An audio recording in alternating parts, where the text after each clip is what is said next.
Well, I've been fighting a lot of the internets that have been more lukewarm towards Ahsoka than most people, where everyone is giving this a consistent 10 out of 10, except for the usual EFAP idiots who want to give it a 1 out of 10 because, I don't know, they give it 1 out of 10 to please their ridiculous moronic audience. Still, I think you can be very mixed on Ahsoka, but episode 6, I was decidedly more positive on for several reasons, so I will do minor spoilers. I will be critical because Thrawn, I think, was a bit of a disappointment. Now, I think that was inevitable because they wanted to use a certain actor to please the fans, and I don't hate the fans, but I also think sometimes the fans get what they want, but that doesn't help the story. So Thrawn himself was physically not as imposing as I think he should be. They also did one thing that's very suspicious with the EU canon, if you know what I'm talking about. That seemed like a radical violation. It doesn't destroy the whole Star Wars universe, but I thought it was not necessary. And I'll be frank, I don't know if they did that to help the Reva story in Kenobi, because there's a big plot point people were debating about Reva, which I thought was fine, because, like, well, yes, but other people know this secret, including Thrawn, but apparently he doesn't know the secret anymore. But again, could be Thrawn is lying. Thrawn is someone who lies, so I'm going to leave that a question mark. So Thrawn was a little bit of a letdown. However, the whole atmosphere was not.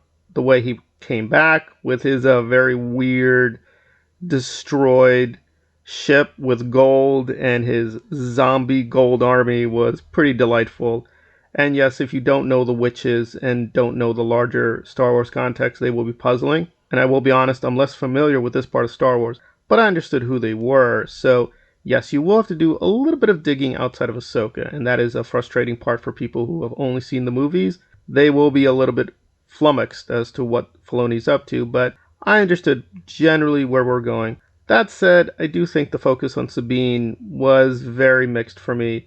I think it's finally good we got back to her and we understood a little bit more of her motivations, but I found her quest somewhat meandering, didn't really go anywhere. It just seemed an attempt to show off the creature designs, which sometimes were fantastic, but sometimes were just plain silly. But I did find the most impactful part of the episode in terms of the story is the possible split in the evil Jedi.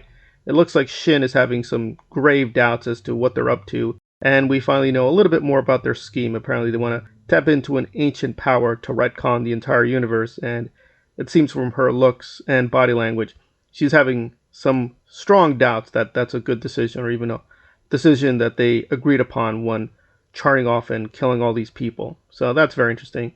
And Ahsoka was fine with her android and being very meta. That wasn't too annoying.